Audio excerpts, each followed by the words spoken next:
السلام عليكم ورحمة الله وبركاته. إن الحمد لله نحمده ونستعينه ونستغفره ونؤمن به ونتوكل عليه ونعوذ بالله من شرور أنفسنا ومن سيئات أعمالنا. من يهده الله فلا مضل له ومن يضلل فلا هادي له، وأشهد أن لا إله إلا الله وأشهد أن محمدًا عبده ورسوله. أما بعد، فإن خير الحديث كتاب الله، وخير الهدي هدي محمد صلى الله عليه وسلم، وشر الأمور محدثاتها، وكل محدثة بدعة، وكل بدعة ضلالة، وكل ضلالة في النار. قال الله تبارك وتعالى: يا أيها الذين آمنوا اتقوا الله حق تقاته ولا تموتن إلا وأنتم مسلمون. يا أيها الناس اتقوا ربكم الذي خلقكم من نفس واحدة وخلق منها زوجها وبث منهما رجالا كثيرا ونساء، واتقوا الله الذي تساءلون به والأرحام إن الله كان عليكم رقيبا. يا أيها الذين آمنوا اتقوا الله وقولوا قولا سديدا يصلح لكم أعمالكم ويغفر لكم ذنوبكم، ومن يطع الله ورسوله فقد فاز فوزا عظيما.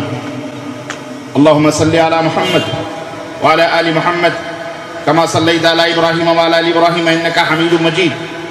اللهم بارك على محمد وعلى آل محمد كما باركت على إبراهيم وعلى آل إبراهيم إنك حميد مجيد. تمام قسم کی حمد و ثنا، کبریائی اور بڑائی اس اللہ عز و جل کے لیے لائق و صحبہ ہے جس نے ہمیں اور آپ کو پیدا فرمایا، اور بیش بہا درود و سلام اس ذات مبارکہ مطہرہ پر جن کا نام نامی اسم گرامی احمد مجتبی محمد مصطفیٰ صلی اللہ علیہ وسلم. انداز بیاں گرچہ بہت شوخ نہیں ہے، شاید کہ اتر جائے تیرے دل میں میری بات. معزز حاضرین کرام، نوجوان دوستوں، بزرگوں اور بھائیوں، آج بتاریخ 20 ذی القعدہ 1434 ہجری مطابق 26 ستمبر سن 2013 عیسوی کے اس 2 روزہ عظیم الشان اصلاحی اجلاس کے اندر جو اسلامک دعویٰ سینٹر المکتب التعاونی للدعوت والارشاد و توحید الجالیات شرورہ کے زیر اہتمام منعقد ہوا ہے، اس میں جس موضوع پر آپ حضرات کی خدمت میں قرآن و سنت کی روشنی میں کچھ گزارشات لے کر کے حاضر ہوا ہوں، وہ موضوع آپ نے سماعت فرمایا مسلمان مشرک. اللہ عز و جل سے دعا ہے کہ اللہ تبارک و تعالی میری زبان کے اندر قوت اور تاثیر عطا فرمائے کہ میں آپ تک اس موضوع کے حق کو ادا کر سکوں اور پہنچا سکوں، اور اللہ آپ کو بھی توفیق عطا فرمائے کہ اللہ آپ کو یہ توفیق عطا فرمائے کہ سنیں اور سننے کے بعد اس کو اچھی طرح سے سمجھیں، اور سمجھنے کے بعد اس کے مطابق اپنی زندگی کے اندر تبدیلی پیدا کریں، تغیر پیدا کریں، چینجنگ پیدا کریں، اصلاح کریں. یہ اصلاحی اجلاس اصلاح کے لیے اپنے اندر زندگی کے اندر خرابی فساد پیدا ہو جاتا ہے. شیطان لعین 24 گھنٹے اپنی فصلوں کو کاٹنے میں مشغول رہتا ہے، ہمیشہ انتظار میں رہتا ہے کہ اس کا کون شکار بنے. بالکل اسی طرح سے جیسے کوئی بھیڑیا، کوئی شیر اپنے جانوروں کے ریوڑوں میں اپنے بھوک کو مٹانے کے لیے دور کھڑے ہو کر کے انتظار کرتا ہے کہ کس طرح سے ہم اپنی خوراک اس ریوڑ سے، اس بھیڑ سے حاصل کریں، کس طرح سے ہم اسے لقمہ بنائیں، اپنے بھوک کو مٹائیں. اسی طرح سے شیطان لعین بھی مسلسل جب سے آدم علیہ السلام کو اس زمین کے اوپر بھیجا گیا، آج تک اور یہ قیامت تک اللہ عز و جل سے یہ مہلت اور یہ رخصت اور یہ اجازت لے کر کے آیا ہے کہ مجھے اے بار الہ، اے میرے معبود، تو اجازت دے دے کہ میں قیامت تک تیرے بندوں کو گمراہ کر سکوں، راہ حق سے بھٹکا سکوں۔ اللہ تبارک و تعالیٰ نے اسے اجازت دی اور یہ بھی فرما دیا کہ یاد رکھ، جو تیرا شکار بنے گا، جو تیرے بہکاوے میں آئے گا، جو تیری تعلیمات کے اوپر عمل کرے گا، جو تیری باتوں کے اوپر عمل کرے گا، تو یاد رکھ تجھے بھی اور تیرے پیچھے آنے والوں کو بھی جہنم کے اندر ہم جلائیں گے اور جہنم کا انہیں ایندھن بنائیں گے۔ لیکن جو میری باتوں کے اوپر فَإِمَّا يَأْتِيَنَّكُم مِّنِّي هُدًى فَمَن تَبِعَ هُدَايَ فَلَا خَوْفٌ عَلَيْهِمْ وَلَا هُمْ يَحْزَنُونَ۔ ہم نے جو ہدایت بھیجی ہے، غور سے سنیے میری باتوں کو، ہم نے جو پیغام بھیجا ہے، ہم نے جو رسول بھیجا ہے، ہم نے جو میسج دیا ہے، ہم نے جو دعوت اپنے بندوں تک دی ہے، اے لوگو، اگر تم اس پیغام کے مطابق اپنی زندگی کو تم نے ڈھالا اور اس پیغام کے مطابق اپنی زندگی کو بنایا، فَإِمَّا يَأْتِيَنَّكُم مِّنِّي هُدًى، میری ہدایت آ جائے گی تمہارے پاس، فَمَن تَبِعَ هُدَايَ، پھر اس ہدایت کی اتباع جو آدمی کرے گا، جو اسے فالو کرے گا، جو اس کے پیچھے چلے گا، جو میری باتوں کو تسلیم کرے گا، فَلَا خَوْفٌ عَلَيْهِمْ وَلَا هُمْ يَحْزَنُونَ، تو نہ انہیں دنیا کے اندر کوئی خوف ہوگا، نہ آخرت کے اندر کوئی خوف اور غم ہوگا، یعنی اللہ کی رحمتوں کے سائے میں رہیں گے وہ، اور انہیں اللہ جنت کے اندر داخل فرمائے گا۔ میرے عزیزو، دو راستے ہیں، ایک راستہ رحمان کا راستہ ہے، ایک راستہ شیطان کا راستہ ہے، اور ان دونوں راستوں کے بیچ میں انسان موجود ہے۔ انسان کو مخیر بنایا گیا ہے، با اختیار بنایا گیا ہے، اللہ کی طرف سے اسے مجبور نہیں بنایا گیا ہے، اسے اختیار دیا گیا اور اسے یہ دونوں راستے بتلا دیے گئے، اور بتلا دیا گیا کہ یہ راستہ خیر کی طرف جا رہا ہے، جنت کی طرف جا رہا ہے، اور یہ راستہ جہنم کی طرف جا رہا ہے۔ اے میرے مسلمان بھائیوں، اے میرے دوستو، سنو، یہ وقت بہت قیمتی ہے، زندگی کا کوئی بھروسہ نہیں۔ قرآن کریم کی ابھی جن آیتوں کو آپ نے سماعت فرمایا ہے اور حضرت قاری محترم نے جن آیات کو آپ کی خدمت میں پڑھ کے سنایا اور پھر اس کا ترجمہ بھی بتلایا، اللہ تبارک و تعالیٰ نے اس کے اندر وارننگ دی ہوئی ہے اور اپنے بندوں کو یہ بات اچھی طرح سے اس نے بتا دی ہے کہ سنو، تمہیں بے خوف نہیں ہونا چاہیے، بے خطر نہیں ہونا چاہیے، اللہ کی گرفت کبھی بھی آ سکتی ہے، اللہ کا عذاب کبھی بھی آ سکتا ہے۔ مجھے ذرا آپ بتلائیں، کل یا پرسوں جو دنیا کے اندر، ہمارے ملکوں کے اندر جو زلزلے آئے، اخبارات کی تعداد کے حساب سے 300-350، لیکن کوئی کہہ رہا ہے 1000-1500، کیا ان بیچاروں کو جن کے دسیوں ہزار گھر بہہ گئے، کئی ہزار لوگ اللہ کو پیارے ہو گئے، ملبوں کے نیچے دھنس گئے، دب گئے، کل جو زلزلہ آیا تھا، چھوٹی سی ایک مثال میں آپ کو دے رہا ہوں، آپ غور کریں، چھوٹی سی بات، چھوٹی سی قریب کی، بالکل کل کی بات ہے، میں پوچھنا چاہتا ہوں، کیا ان بیچاروں کو علم تھا یہ زلزلہ آنے والا ہے اور ابھی یہ ہمارے گھر ہمارے گھر جو آج ہمارے مسکن ہیں، مقبرے بن جائیں گے اور ہمارا مدفن بن جائے گا اور ہم اس کے اندر دفن کر دیے جائیں گے؟ کیا ان بیچاروں کو پتہ تھا؟ ہرگز نہیں پتہ تھا، اور کسی کو نہیں معلوم ہوتا ہے جب اللہ کا عذاب آتا ہے، اللہ کی گرفت آتی ہے، کسی کو نہیں پتہ ہوتا ہے کہ کب کیا ہونے والا ہے، یہ صرف اللہ کو پتہ ہوتا ہے۔ ہمیشہ ایک مومن آدمی جو ہوتا ہے وہ ذکی ہوتا ہے، وہ عقل مند ہوتا ہے، وہ احمق اور غبی نہیں ہوتا، وہ بیوقوف نہیں ہوتا، وہ ایک دم بالکل عقل سے پیدل نہیں ہوتا، بلکہ وہ ہمیشہ اس کا دماغ رہتا ہے، ہوش و خرد میں رہتا ہے کہ وہ اس دنیا کے اندر آیا کیوں ہے، اس کا مقصد زندگی کیا ہے اور اسے کیا کرنا ہے اور کس کو منہ دکھانا ہے۔ اور ہم جو یہاں زندگی گزار رہے ہیں 40 سال 50 سال 100 سال کی 60-70 سال کی، آیا اس زندگی کے لیے اس زندگی کے اندر اس کی کوئی مسئولیت بھی ہے کہ نہیں؟ کیا اس کے بارے میں ہم سے پوچھا جائے گا کہ نہیں پوچھا جائے گا؟ ایک مومن جو ہوتا ہے کلمہ لا الہ الا اللہ پڑھ لینے کے بعد ان تمام سب چیزوں کو اپنے ذہن و دماغوں میں رکھتا ہے۔ مومن کی زندگی کافروں سے مختلف ہوتی ہے، مومن کی زندگی یہود و نصارہ سے مختلف ہوتی ہے، وہ کوئی قوم نہیں ہوتا کہ بحیثیت انسان جیسے انسان کام کر رہے ہیں، زندگی گزار رہے ہیں، وہ بھی ایسی زندگی گزارتا ہے، نہیں، بلکہ مومن کی شان عظیم ہوتی ہے، مومن کا رتبہ بلند ہوتا ہے، اور مومن کا مقام بلند ہوتا ہے، مومن کی سوچ بلند ہوتی ہے۔ اقبال نے اپنے شعر میں کہا تھا کہ اپنے شعر میں اس مومن اور کافر کے بارے میں بتلایا تھا کہ مومن جو ہوتا ہے، کافر جو ہوتا ہے وہ اس دنیا کے اندر گم رہتا ہے۔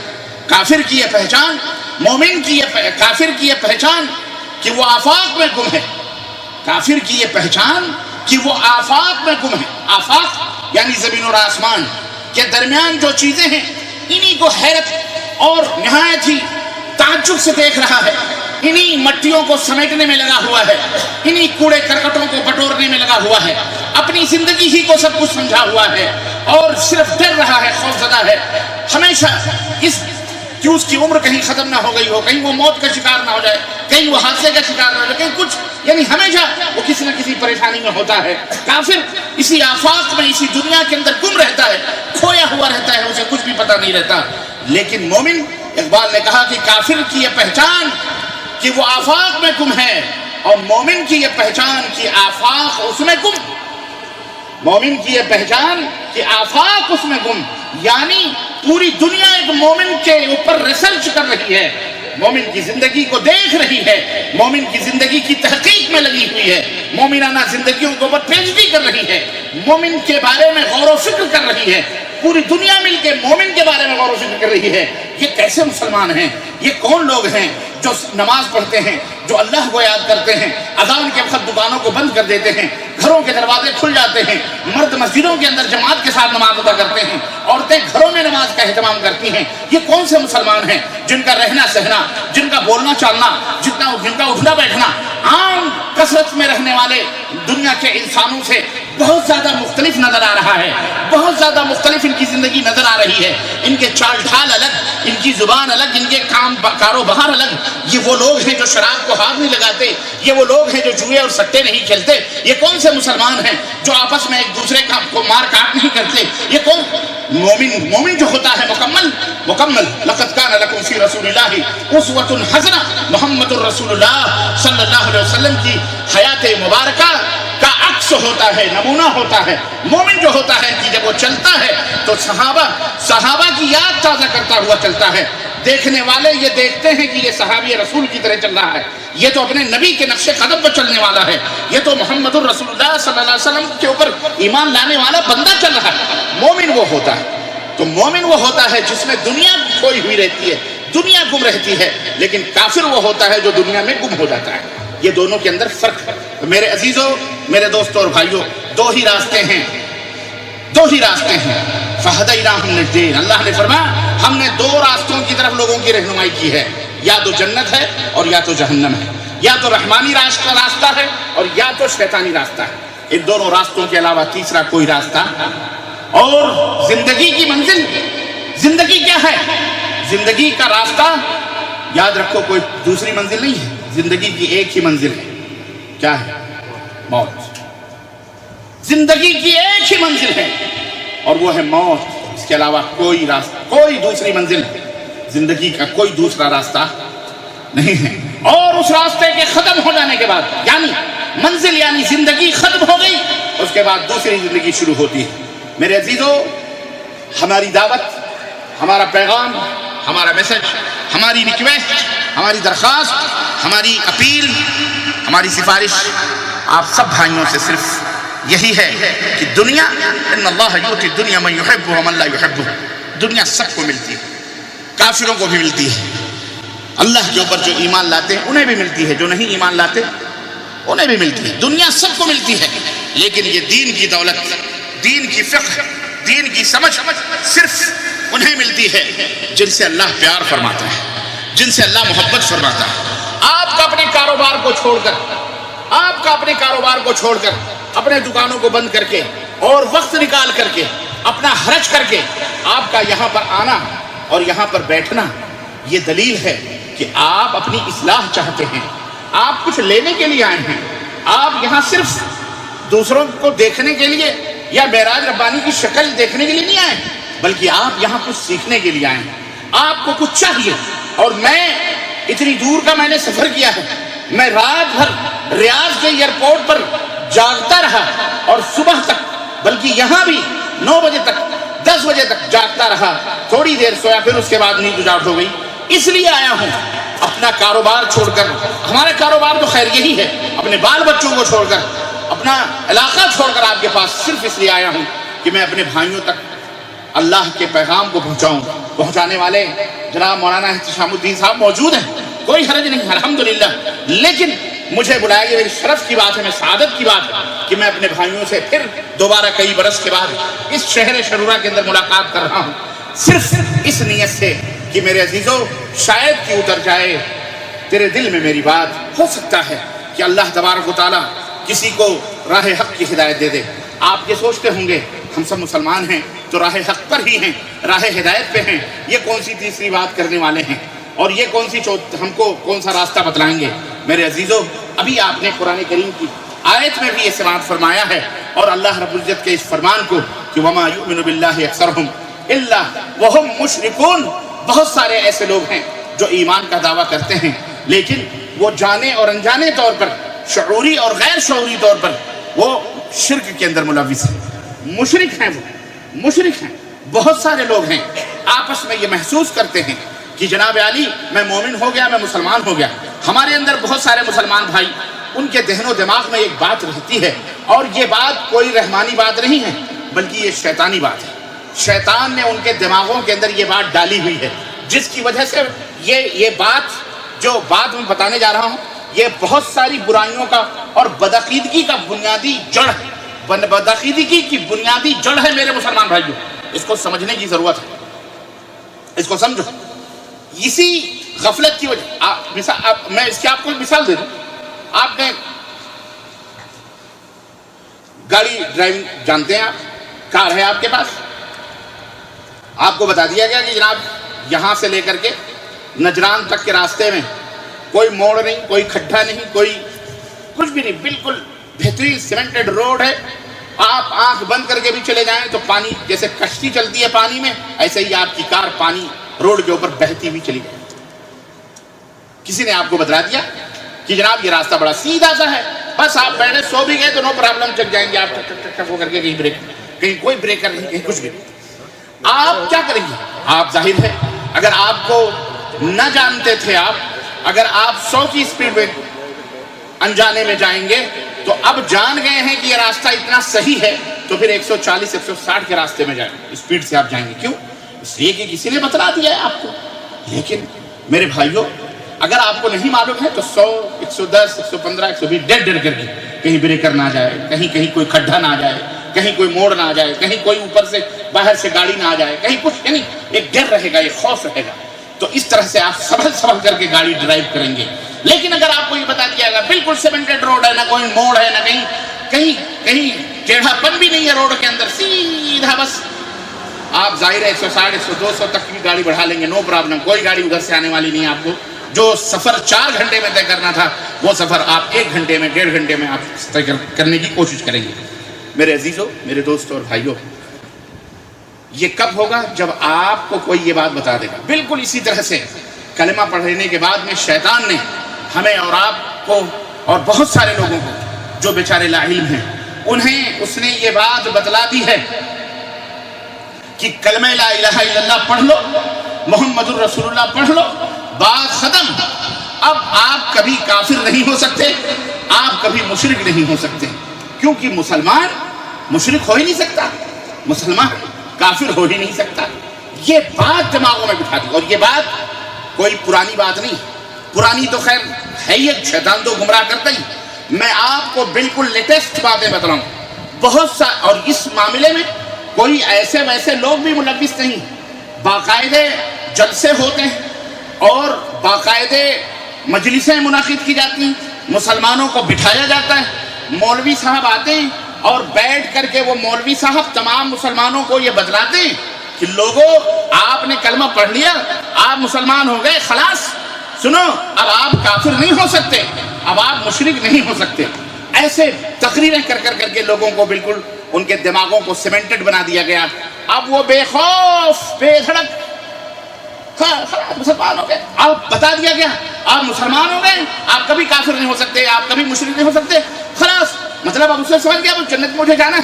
اب اسے نماز کی کیا ضرورت ہے, اسے روزے کی کیا ضرورت ہے, اسے حج کی کیا ضرورت ہے, اسے جناب علی اور دیگر چیزوں کی کیا ضرورت ہے.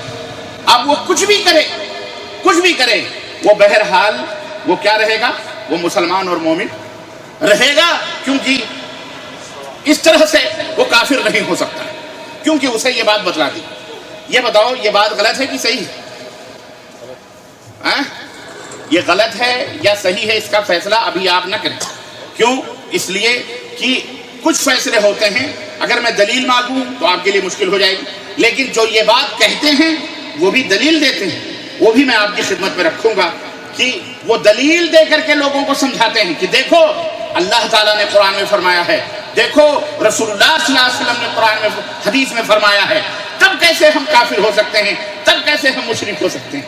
یہ باتیں باقاعدہ دلیل سے سمجھائی جاتی ہیں, لیکن میں آپ کو اس کے خلاف بتلاؤں گا اور دلیل سے بتلاؤں گا. آپ کو اسی مسئلے کا خلاف بتلاؤں گا اور میں بھی دلیل دوں گا. میں بھی بخاری مسلم سے بتاؤں گا, اس نے بھی بخاری مسلم سے بتایا. اب یہاں ایک سچویشن آپ کو اور آ گئی ہوگی, آپ کو ایک سچویشن یہ آ گئی ہوگی کہ یہ کون سی بات ہو گئی, سامنے والا بھی قرآن سے اور حدیث سے اور بخاری سے دلیل دے رہا ہے, اور یہ صاحب بھی بخاری سے دلیل دے رہی ہیں, بخاری اور قرآن سے اور حدیث سے دلیل دے رہے ہیں. تو یہ کیسے, کیا اللہ کے نبی صلی اللہ علیہ وسلم نے اس طرح کی باتیں ہم کو بتلائی ہیں, ہم کو سمجھائی ہیں کہ یہ سب ٹکرانے والی باتیں؟ میرے بھائیوں, میرے عزیزوں, نہایت ہی صبر اور تحمل کا آپ کے ساتھ آپ میری باتوں کو سنیں, غور سے سنیں, تاکہ آپ کو کوئی پوائنٹ اگر مس ہو گئی تو آپ کے لیے مشکل ہو سکتی ہے. ویسے الحمدللہ کیسٹ بن رہی ہے, سی ڈی بن رہی ہے, انشاءاللہ تعالیٰ کوئی بات مس بھی ہوگی تو بعد میں آپ اس کو ریوائنڈ کر کے سن لینا اور سمجھ لینا, کیونکہ یہ بڑی نقطے کی بات ہے اور اس طرح سے لوگوں کو گمراہ کیا جا رہا ہے. میں ان حدیثوں کا بھی جائزہ لوں گا جو بخاری اور مسلم کی ہیں اور جن سے آپ کو یہ بتلایا جا رہا ہے کہ کلمہ پڑھنے کے بعد آپ کافر نہیں ہوں گے, اور اسی طرح ان آیتوں کا بھی جائزہ آپ کی خدمت پیش کیا جائے گا, اور اسی طرح سے میں وہ دلیلیں بھی آپ کی خدمت پیش کروں گا جس سے یہ ثابت ہوگا کہ واقعی اسلام لانے کے بعد بھی اور کلمہ پڑھنے کے بعد بھی, مسلمان ہو جانے کے بعد بھی آدمی مشرک اور کافر ہو سکتا ہے. انشاءاللہ وہ بھی میں آپ کو بتاؤں. لیکن یہاں ایک مسئلے کی گتھی میں آپ کو سلجھاتا چلوں تاکہ یہاں بنیادی طور پر آپ کی سمجھ میں یہ بات آ جائے. وہ مسئلہ کیا ہے؟ دیکھیں میرے عزیزوں, قرآن اور حدیث یہ منبع اور سرچشمہ, یعنی منبع اور سرچشمہ مطلب یعنی یہ وہ دو بنیادی کتابیں ہیں, یہ دو اہم اور بنیادی چیزیں ہیں اور کتابیں ہیں جن سے ہم اللہ اور اس کے رسول کے احکام کو سیکھتے ہیں, جانتے ہیں, سمجھتے ہیں, اور جن سے ایمان اور عقیدے کی اصلاح ہوتی ہے. اس میں کوئی شک نہیں, یہ حق ہے. قرآن اور سنت, یہ جو اختلاف ہوتا ہے, جو ابھی میں نے آپ کو بتلایا ہے, یہ اختلاف کیوں ہوتا ہے؟ کوئی بتا سکتا ہے؟ آپ لوگوں میں کوئی بتا سکتا ہے کہ یہ جو اختلاف ہوتا ہے یہ کیوں ہوتا ہے؟ اس کے 3 بنیادی اسباب ہیں. نمبر 1, سامنے والا قرآن و سنت کو پیش کرتا ہے دلیل, لیکن اس قرآن و سنت کو وہ اس انداز میں پیش کرتا ہے جس انداز سے اس نے اپنے دماغ سے سمجھا ہے. سمجھ بات آئی؟ لیکن اس کا جو مخالف ہے اسی قرآن کو, اسی آیت کو, اسی حدیث کو اپنے دماغ, اپنے مزاج, اپنی طبیعت سے نہیں سمجھتا, بلکہ اس کو رسول اللہ صلی اللہ علیہ وسلم, صحابہ, تابعین, تبع تابعین, یعنی جن کو ہم اسلاف کہتے ہیں, سلف کہتے ہیں, انہوں نے جس طرح سے اس قرآن کی آیت کو سمجھا ہے, انہوں نے جس طرح سے اپنے شاگردوں کو سمجھایا ہے اور شاگردوں نے شاگردوں کو سمجھایا ہے, یہ دوسرا آدمی اس آیت کریمہ کو اس طرح سے سمجھتا ہے. میں ایک آپ کو چھوٹی سی مثال, اللہ تبارک و تعالیٰ نے قرآن کریم میں ارشاد فرمایا, اللہ رب العزت نے قرآن کریم میں ارشاد فرمایا, اعوذ باللہ من الشیطان الرجیم, ارشاد فرمایا جس کا معنی یہ ہے، ہاں، الذین آمنوا ولم یلبسوا ایمانہم بظلم اولئک لہم الامن وہم مہتدون۔ قرآن کریم کے اندر اللہ رب العزت نے فرمایا بے شک وہ لوگ جو ایمان لائے اور انہوں نے اپنے ایمان کو ظلم سے خلط ملط نہیں کیا، ظلم سے ملایا جلایا نہیں، یعنی ظلم کو اور ایمان کے اندر ظلم کے گرد و غبار کو نہیں ملایا، ملاوٹ نہیں کری ایمان کے اندر ظلم کے ساتھ، اولئک لہم الامن، انہی کے لیے امن ہے، وہ مہتدون، اور وہی لوگ ہدایت یافتہ ہیں، وہی لوگ ہدایت یافتہ ہیں۔ جب یہ آیت کریمہ نازل ہوئی، اتری، تو اس وقت صحابہ کرام پریشان ہو گئے، نبی کریم صلی اللہ علیہ وسلم کی خدمت میں پہنچے، انہوں نے کہا اللہ کے نبی اینا لا یظلم منا، ہم میں کون ہے جو ظلم نہیں کرتا؟ ہم تو ایک دوسرے کے اوپر ظلم کرتے ہیں۔ اللہ تبارک و تعالیٰ نے تو اس کے اندر ارشاد فرمایا کہ جنہوں نے ایمان لانے کے بعد اپنے ایمان کو ظلم سے خلط ملط نہیں کیا، ان کے لیے امن ہے اور وہی سیدھے راستے پر ہے۔ تو ہم تو بہت سارا، اگر ظلم، تو اس ظلم میں تو ہمیں سارے ملوث ہیں، تو اس کا مطلب نہ ہم ہدایت یافتہ ہیں، نہ ہم ایمان والے ہیں، نہ ہم یہ ہدایت یافتہ ہیں، نہ ہمارے لیے امن ہے، ہم سب مجرم ہیں۔ تو اللہ کے رسول صلی اللہ علیہ وسلم نے فرمایا کہ میرے صحابہ آپ نے ظلم سے کیا سمجھا ہے؟ انہوں نے کہا ظلم سے جیسے کسی کو تھپڑ مار دینا، کسی کی زمین لینا، کسی کا کچھ بھی، کسی کو برا بھلا کہہ دینا، یہی ظلم، یہ بھی ظلم ہے۔ تو آپ نے فرمایا جو معنی تم سمجھ رہے ہو اس ظلم سے، وہ معنی نہیں ہے۔ اس ظلم سے مراد اللہ تبارک و تعالیٰ کے اس فرمان کو یاد کرو جو اللہ رب العزت نے حضرت لقمان کے ذریعے سے اپنے بچے کو، اپنے بیٹے کو نصیحت کرتے ہوئے فرمایا یا بنی لا تشرک باللہ ان الشرک لظلم عظیم، اے میرے بیٹے اللہ کے ساتھ کسی کو شریک نہ بنانا، کیونکہ شرک یہ بہت بڑا ظلم ہے۔ تو یہ جو آیت کریمہ ہے، اس آیت کریمہ میں اللہ نے جو ظلم فرمایا ہے، اس ظلم سے مراد شرک باللہ ہے۔ اس ظلم سے مراد کیا ہے؟ تو آیت کریمہ کا مفہوم اور معنی کیا ہوگا؟ اس کا معنی یہ ہوگا کہ جو آدمی ایمان لائے اور ایمان لانے کے بعد اپنے ایمان کو ظلم سے خلط ملط نہ کرے، یعنی شرک باللہ نہ کرے، وہی امن میں ہے اور وہی ہدایت پائے گا اور وہی سیدھے راہ پر ہے۔ اس آیت کریمہ کا یہ مطلب، ٹھیک ہے؟ یہ ایک آیت ہے، ہم نے آپ کو آپ کے دماغ میں بٹھا دی۔ اب ایک شخص آیا آپ کے پاس اور اس نے کہا، آپ نے اس کو کسی موقع پر تھپڑ مار دیا یا آپ کے کچھ زیادتی ہو گئی، تو اس نے کہا آپ کافر، آپ کیا ہو گئے؟ کافر۔ آپ کہتے میں تھپڑ مارنے سے میں کافر ہو گیا؟ ایسا کیسے؟ بولے قرآن میں لکھا ہوا دلیل، یہ آیت کریمہ پڑھے کہ اللہ تعالیٰ نے فرمایا ایمان لانے کے بعد میں جو کوئی ظلم کرے نہ وہ امن پائے گا اور نہ ہی وہ ہدایت پہ ہے۔ تو آپ گمراہ ہیں، آپ کافر ہیں۔ کیوں؟ اس لیے کہ آپ نے میرے اوپر ظلم کیا ہے۔ تو اب آپ بتائیں کہ اس کی یہ بات صحیح ہے، اس کا یہ معنی صحیح ہے جو اس نے لیا قرآن سے؟ بولو، ہے کہ نہیں؟ میرے بھائیوں، میں نے ایک مثال دے کر کے آپ کو اس لیے سمجھایا تاکہ اگلی بات ہماری سمجھ میں آئے۔ یہاں سے ایک قاعدہ آپ اپنے دماغ میں بٹھائیں کہ قرآن و سنت کو اپنے مزاج اور اپنی طبیعت سے سمجھنا اور ہے، اور قرآن و سنت کو نبی کائنات صلی اللہ علیہ وسلم اور صحابہ اور تابعین، تبع تابعین کے مفہوم اور مزاج سے سمجھنا اور ہے۔ دونوں میں فرق ہے۔ صحیح راستہ، محفوظ راستہ، سیدھا راستہ وہ ہے جو نبی، صحابہ، تابعین کا راستہ ہے، جو عقلی اپنے دماغ اور اپنے مزاج اور اپنی طبیعتوں سے مفہوم اور معنی بنائے جاتے ہیں، وہ صحیح اور محفوظ راستہ ہو سکتا نہیں۔ اس لیے اسلام کو سمجھنا ہے تو آپ کو رسول اللہ صلی اللہ علیہ وسلم سے اسلام سمجھنا پڑے گا۔ کوئی قرآن کریم لے کر کے چلائے ہم اسلام کو اس سے سمجھیں گے، اسلام کو وہ بغیر محمد الرسول اللہ کے سمجھ سکتا۔ اسی طرح سے احادیث مبارکہ ہیں، احادیث مبارکہ کو سمجھنا ہے تو ہمیں ضرورت پڑے گی حضرت محمد الرسول اللہ صلی اللہ علیہ وسلم کے ان جانباز دوستوں اور ساتھیوں کی، ان نفوس قدسیہ کی، ان جنہیں ہم صحابہ کہتے ہیں اور جن کے بارے میں اللہ نے آسمان سے قرآن میں آیت اتاری رضی اللہ عنہم رضوا عنہ، یہ اللہ سے راضی ہیں، اللہ ان سے راضی ہے۔ جن کے بارے میں اللہ نے فرمایا فَإِنْ آمَنُوا بِمِثْلِ مَا آمَنْتُمْ بِهِ فَقَدِ اهْتَدَوْا، اگر لوگ اس طرح سے ایمان لے آئیں جس طرح میرے نبی کے صحابہ لائے ہیں تو وہی ہدایت یافتہ ہیں۔ تو ہمیں قرآن کو سمجھنا ہے، حدیث کو سمجھنا ہے تو محمد الرسول اللہ صلی اللہ علیہ وسلم سے سمجھنا پڑے گا، اور پھر اس کے بعد صحابہ کرام سے سمجھنا پڑے گا۔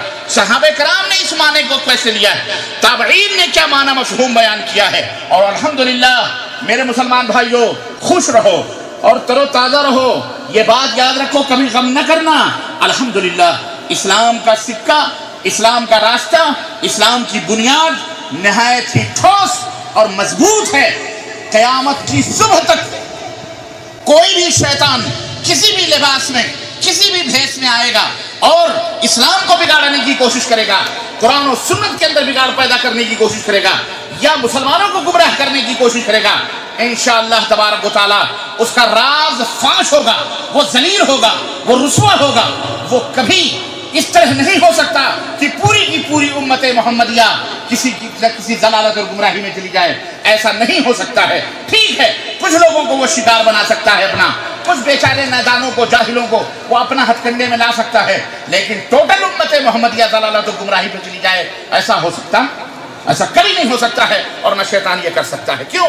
اللہ کے ایسے نیک بندے موجود ہیں جو قرآن و سنت کو اس کے مطابق بتائیں گے جس طرح سے سلف نے سمجھا ہے، اور الحمدللہ سب لکھا ہوا ہے، تحریر ہے، سب محفوظ ہے اللہ کے فضل و کرم سے، اور اللہ نے ایسے لوگ مہیا کیے ہیں، پیدا کیے ہیں ہر زمانے اور ہر دور کے اندر، جنہوں نے قرآن و سنت کو واضح طور پر لوگوں کے سامنے رکھا ہے اس کے جس طرح سلف نے سمجھا ہے، صحابہ نے سمجھا ہے۔ تو یہ بات آپ کی سمجھ میں بات آ گئی، یہ نقطہ آپ ذہن میں رکھنا۔ تو ہر قرآن پڑھنے والا، ہر حدیث کی آیتیں کہ قرآن اور حدیث کی باتیں بتانے والا، آپ یہ نہ سوچیں کہ جناب علی یہی برحق ہے، نہیں، بلکہ وہ معنی اور مفہوم کو کہاں سے لے رہا ہے؟ اگر وہ صحابہ سے لے رہا ہے، تابعین سے لے رہا ہے، تبع تابعین سے لے رہا ہے اور بتلا رہا ہے، یہ منہج ہے، یہی راستہ تھا ابو بکر کا، یہی راستہ تھا صحابہ کا، تابعین کا، تو ٹھیک ہے الحمدللہ۔ اگر اس کے اوپر صحابہ تابعین کی مہر نہیں ہے، نبی کائنات صلی اللہ علیہ وسلم کی مہر نہیں ہے، تو بہرحال وہ راستہ جہنم کا راستہ ہوگا، وہ راستہ دلالت کا راستہ ہوگا، وہ راستہ گمراہی کا راستہ ہوگا، وہ راستہ کبھی صحیح ہو سکتا، کامیابی کا راستہ نہیں ہو سکتا۔ تو میرے بھائیوں، اے میرے مسلمان دوستو، آؤ، میں نے آپ کو شروع میں ایک بات بتائی، وہی آیتیں ہیں، وہی حدیثیں ہیں۔ ایک بندہ پڑھ کے کہتا ہے کہ تم نے کلمہ پڑھ لیا، تم نے لا الہ الا اللہ پڑھ لیا، محمد رسول اللہ پڑھ لیا، مسلمان ہو گئے، خلاص، اب مسلمان شرک کر ہی نہیں سکتا ہے، مسلمان شرک کر ہی نہیں سکتا ہے، مسلمان کفر کر ہی نہیں سکتا ہے، یا مسلمان کیسے مشرک ہو سکتا ہے، مسلمان کیسے کافر ہو سکتا ہے؟ لیکن میں آپ کو یہ ثابت کروں گا کہ بے شک مسلمان بھی مشرک ہو سکتا ہے، اور ہیں، ہو سکتا ہی نہیں بلکہ ہیں، اور میں پوچھوں گا اور آپ سے پوچھوں گا، اب بتاؤ کہ ایسا کرنے والوں کو کیا کہا جائے گا؟ یہ تو ایسا ہی ہو گیا کہ جیسے کسی نے شادی کر لی، کسی نے شادی کر لی اور 3 مہینے میں بچہ پیدا ہو گیا تو بیوی نے پٹی پڑھا دی، یہ حلالی ہے۔ کیوں؟ شادی ہونے کے بعد جو بچہ پیدا ہو حلالی ہے، بات غلط، چاہے کل پیدا ہو جائے یا 3 مہینے۔ مثل مشہور ہے، ایک واقعہ مشہور ہے کہ کسی گاؤں میں ایک بدھو رہتا تھا بیچارہ، اس نے شادی کری، شادی کر کے لایا، 3 مہینے میں اس کے ہاں بچہ پیدا ہو گیا۔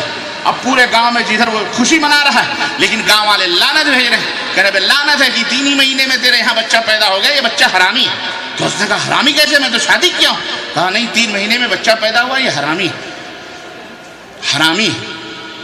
بڑا پریشان ہوا، بیوی کے پاس آیا اور ڈنڈا لے کر کے اٹھایا سر پہ، کہا بیگم بتاؤ صحیح یہ بچہ کس کا ہے، حرامی ہے کہ حلالی ہے؟ کہا پاگل ہو گئے تم، صحیح گاؤں والے کہتے ہیں تم بدھو ہو۔ کہا وہ کیسے؟ کہا یہ حلالی ہے، یہ تمہارا بچہ ہے۔ کہا وہ کیسے؟ بچہ تو گاؤں والے کہہ رہے 9 مہینے میں پیدا ہوتا ہے اور یہ تو 3 ہی مہینے میں نکل آیا، تو یہ حلالی کیسے ہو؟ تو عورت بھی تھی چالاک، اس نے کہا واقعی آپ بدھو ہیں، سنو 3 مہینے آپ کو مجھ سے شادی کیے ہوئے ہو گئے؟ کہنے لگا ہاں۔ حساب کا برابر کرنا؟ بولے برابر ہے۔ کہا 3 مہینے مجھے ہو گئے شادی، 3 مہینے آپ کو ہو گئے مجھ سے شادی کیے ہوئے، برابر؟ بولے برابر۔ اور بولے 3 مہینے مجھے ہو گئے آپ سے شادی کیے ہوئے، برابر؟ بولے ہاں برابر۔ بولے کتنا ہوا؟ بولے 6 ہو گئے۔ اور بولے 3 مہینے میں بچہ آ گیا، اب بولو کتنا ہوا؟ 9 ہو گیا، 9 مہینے میں بچہ باہر ہو گیا، تو یہ حرامی کیسے ہوا؟ آپ کا ہوا؟ اب وہ پورے گاؤں میں ڈنڈا لے کے گھومنے لگا، خبردار میرے بچے کو کسی نے اگر حرامی کہا تو اس کا سر میں پھاڑ دوں۔ یہ بھی ایک دلیل ہے، سمجھنے والے اس طرح سے بھی سمجھتے ہیں۔ لیکن میرے عزیزوں، میرے دوستوں اور بھائیوں، عرض کرنے کا مطلب یہ ہے کہ مسلمان مومن جو ہوتا ہے اتنا بدھو اور احمق اور بیوقوف نہیں ہوتا۔ اب اس کے دماغ میں یہ بات بٹھا دی گئی کہ شادی کرنے کے بعد کچھ بھی کرو، تم کیا رہو گے، تم فلانے کی بیوی ہی رہو گی، بات ختم۔ دروازہ وہ بھی اس نے بھی دروازے کھول دیے، زنا کرے، بدکاری کرے، سب کچھ کرے، اب وہ فلانے کی طرف منسوب ہے تو بیوی ہے وہ ہے۔ ایسا اسلام نہیں ہے کہ آپ اسلام لانے کے بعد جو چاہیں کریں اپنی مرضی سے۔ آپ کبھی کافر یا مشرک یا کبھی کافرانہ یا مشرکانہ نہیں عمل کر سکتے ہیں، یا کوئی آدمی کافر اور مشرک نہیں ہو سکتا۔ یہ شیطان کی پٹی ہے۔ جس طرح اس بدھو کو پڑھا دی شیطان نے کہ 3 مہینے میں اولاد پیدا ہو گئی تو تیری ہی اولاد ہے، کیونکہ ایسا ایسا ایسا ایسا کر کے، بالکل اسی طرح سے عام مسلمانوں میں ایسے شیاطین گھوم رہے ہیں، ایسے شیاطین گھوم رہے ہیں علماء کا لبادہ اوڑھ کر کے، اور حالانکہ وہ عالم بھی نہیں، جاہل ہیں، لیکن علماء بھی بیٹھے ہوئے ہیں اور ان کو پٹی پڑھا رہے ہیں۔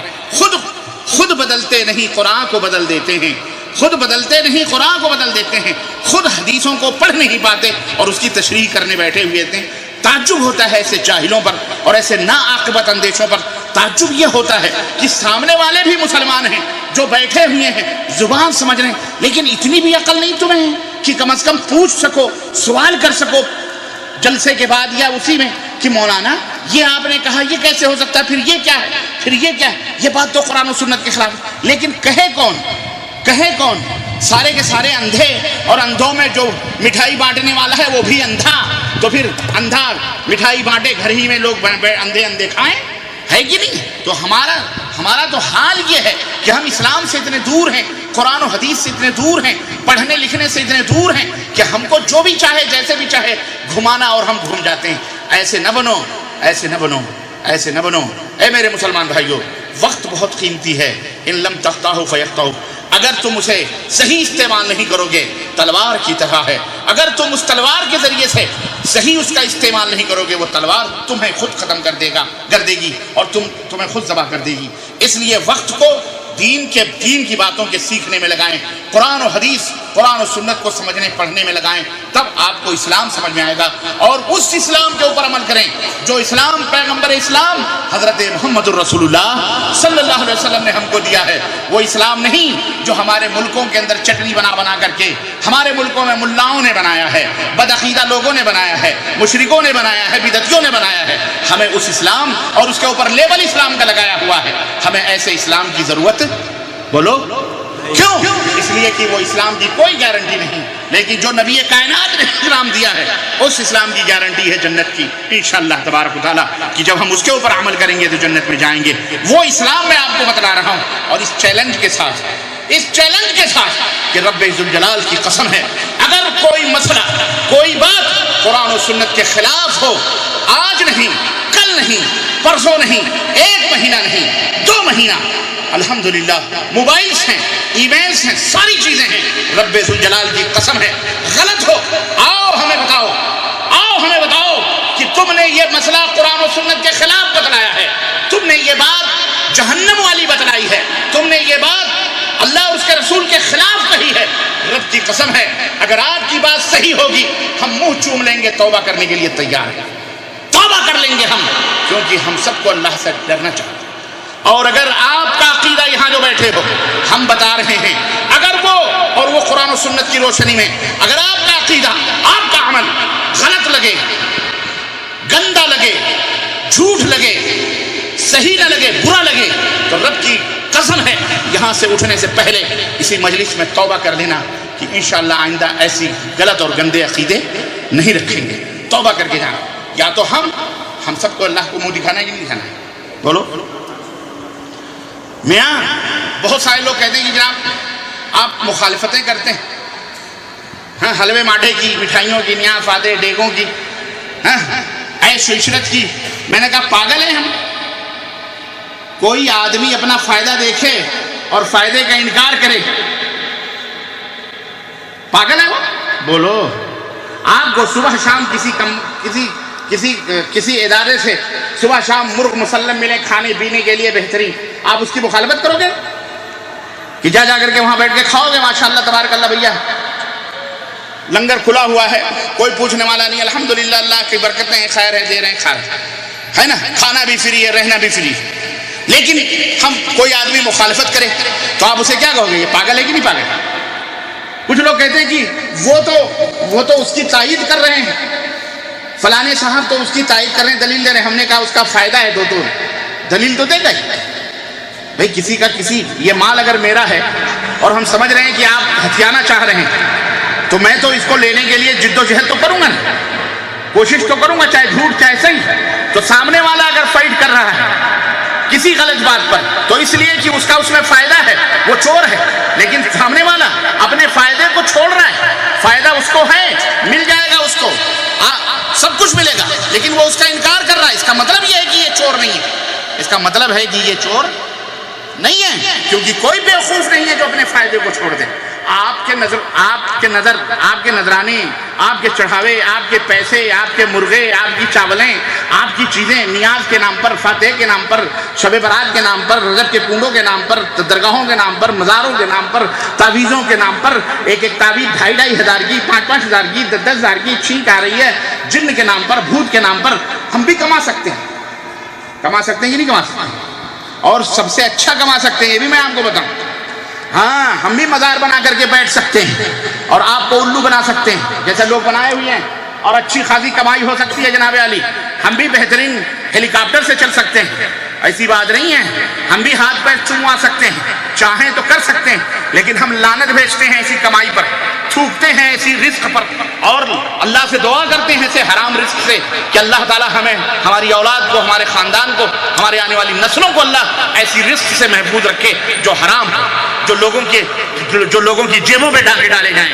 ہاں ہے کہ نہیں یہ بولو تو سامنے والا جو اس کی دفاع کر رہا ہے چلا رہا ہے اس کا فائدہ ہے اس لیے وہ چلا رہا ہے ہمارا اس میں فائدہ ویدہ کچھ نہیں ہے اس کے باوجود بھی فائدہ تو ہمارا بھی ہے لیکن ہم مخالفت کر رہے ہیں تو کیا ہم بیوقوف ہیں جو مخالفت کر رہے ہیں ہمیں تو بیٹھے بٹھائے سب کچھ مل سکتا ہے جناب علی ہاں سمجھے کہ نہیں سمجھے اس نقطے کو ذرا سمجھو اسی سے حق اور باطل کا فیصلہ بھی ہو سکتا ہے اور آپ کر سکتے ہو ایک عقل مند آدمی کے لیے جناب علی عرب کے یہ بدو اللہ کو جاہل تھے لیکن اللہ کو پہچاننے والوں نے یوں بھی پہچانا کہ کسی بدو سے کسی نے پوچھا کہ تم نے اللہ کو کیسے پہچانا کہا ہم نے اونٹ کی میگنیوں سے یہ جانا اگر صحرا میں چلتے ہوئے ہم نے دیکھا کہ یہاں اونٹ کی میگنیاں ہیں تو ہم نے اس سے جانا کہ یہاں ضرور اونٹنی آئی ہوگی یا اونٹ آیا ہوگا یا یہاں سے اونٹ گزرا ہوگا جبھی تو یہاں یہ میگنیاں اونٹ کے گوبر موجود ہیں تو جب ہم میگنیاں دیکھ کر اونٹ کو پہچان لیتے ہیں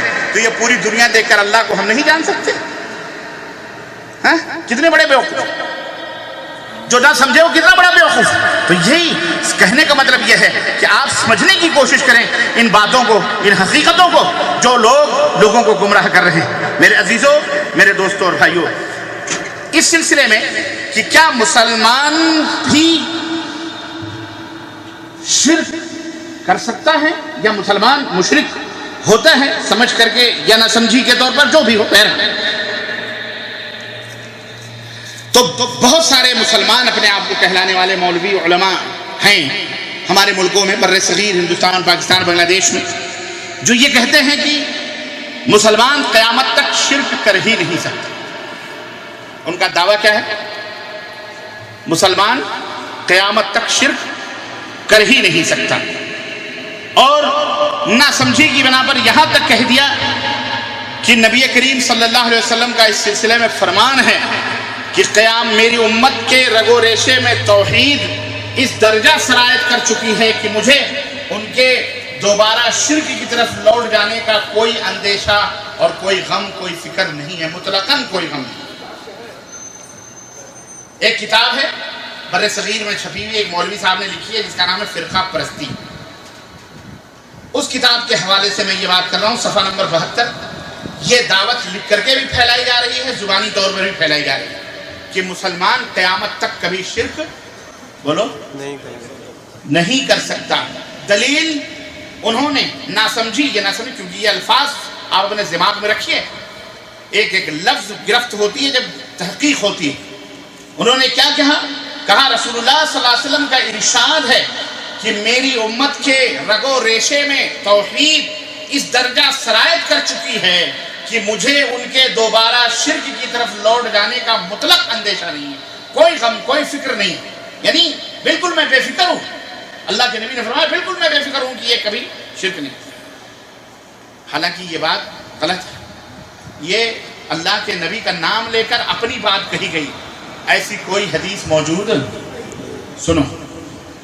انہوں نے ایک حدیث کا مفہوم ضرور بیان کیا ہے اور اس کے اندر اپنے تئیں کچھ ملایا ہے، وہ عادت سے مجبور ہے کچھ نہ کچھ کٹ پٹ کرنے کی، سمجھ رہے ہیں؟ اس لیے انہوں نے اپنی طرف سے ملایا ہے۔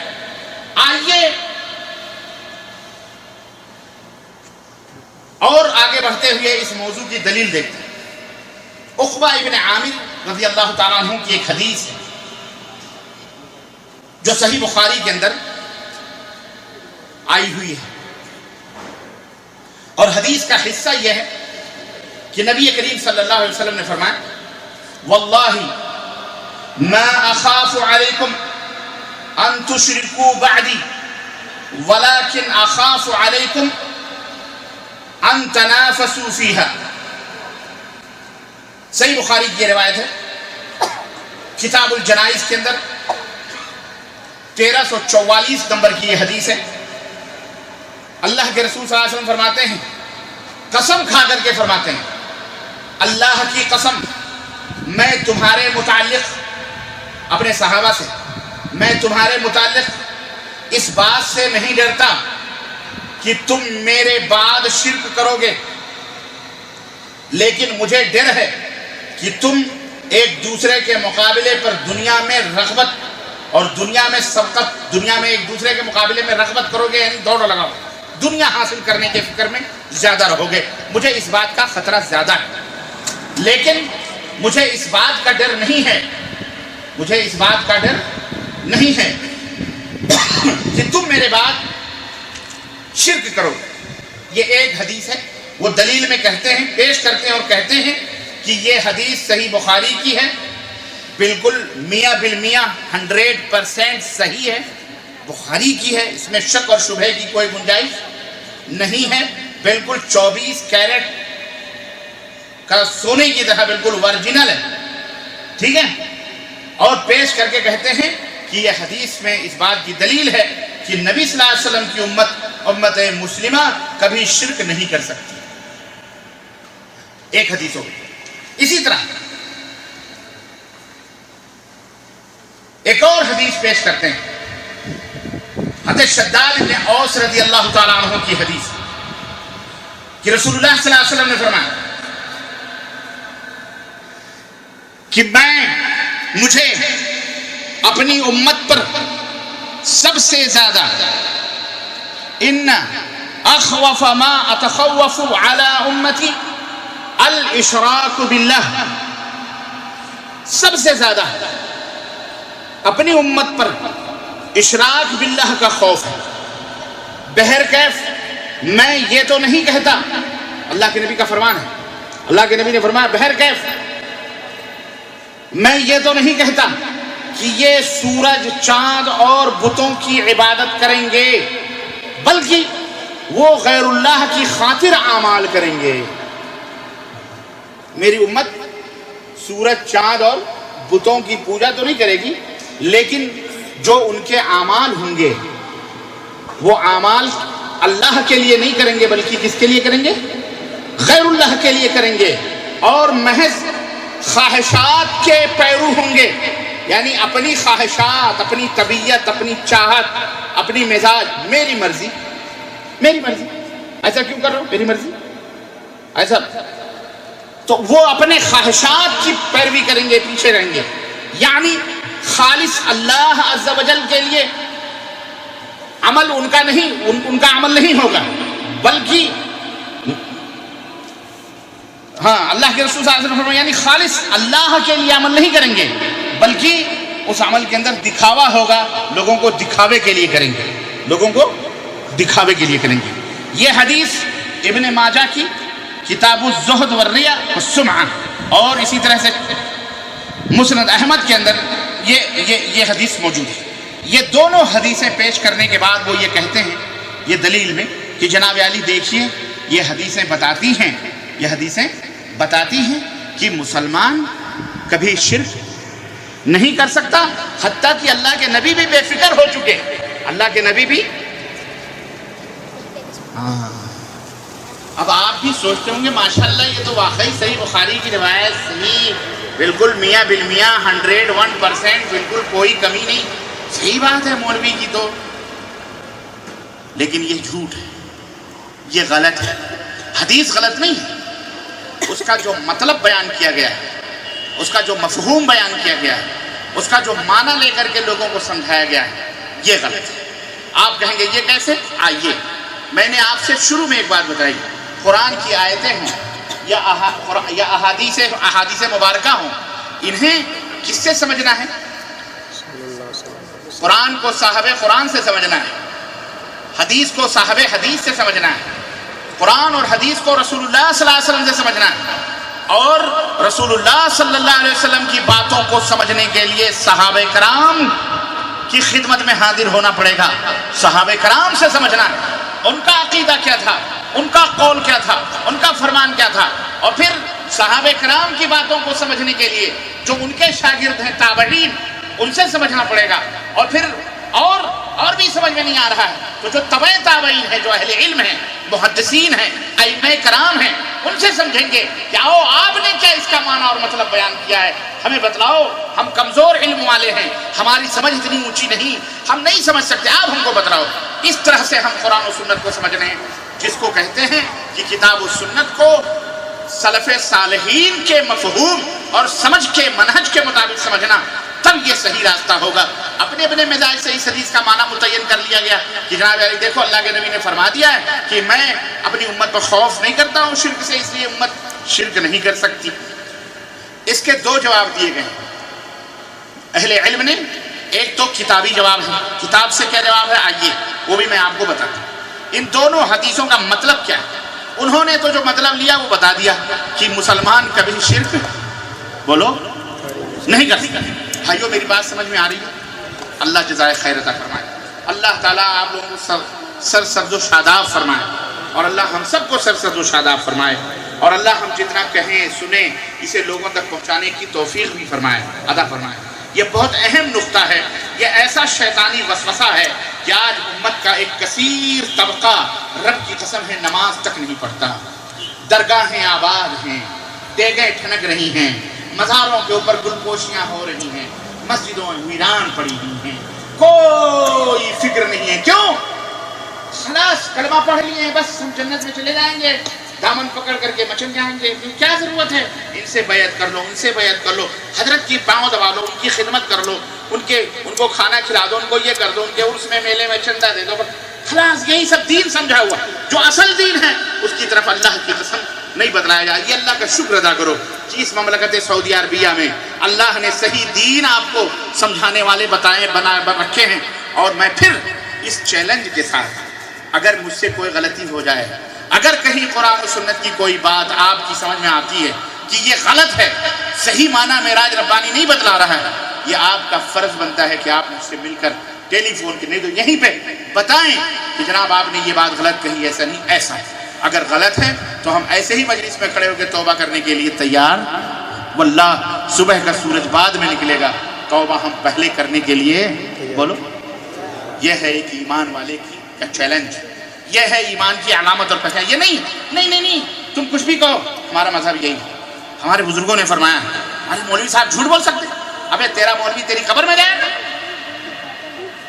ہاں تو مرنے کے بعد بھی 5 میٹر کا کپڑا لے کر کے جائے گا، کرتا پجامہ بنوائے گا اپنا، 40 دن تک 50 دن تک قرآن خوانی کے نام پر گھر کو لوٹے گا، قرضہ کروائے گا، دویم سویم چیزیں 40 میں، اور نہ جانے کیا اگڑم گڑم کر کے گھر والوں کو تنگ کرے گا مرنے کے بعد بھی۔ یہ مولوی ہے، یہ ڈاکو ہے، یہ چور ہے۔ یہ سمجھو ذرا حقیقتوں کا، یہ نہیں کہ تقریر کریں آج تو کہیں حوالہ دیں کہ کل پرسوں آ کر کے ہم جو سوال کر رہے ہیں۔ اگر کوئی بات غلط ہے تو ہم فوراً رجوع کرنے کے لیے تیار ہیں، ہمیں اللہ کو منہ دکھانا ہے، ہمیں کسی آپ کی جنت بنا کے ہمیں اپنا جہنم نہیں بنانا۔ یہ بیوقوفی ہے کہ انسان دوسرے کی جنت بنانے کے لیے اپنی جہنم بنا لے، سب سے بڑا احمق آدمی ہوا۔ تو میرے بھائیوں آؤ، ان کا مطلب تو آپ نے سمجھ لیا۔ آئیے اس حدیث کا مطلب کیا ہے کہ اللہ کے رسول صلی اللہ علیہ وسلم نے فرمایا کہ میری امت مجموعی طور پر مشرک نہیں ہو سکتی، یعنی کل کی کل شرک نہیں کرے گی، کل کی کل، بلکہ اس کے اندر یہ ہے محدثین کا معنی۔ محدثین نے اچھا اب آپ دیکھیں کہ اس معنی میں اور اس معنی میں کتنا فرق ہوگی۔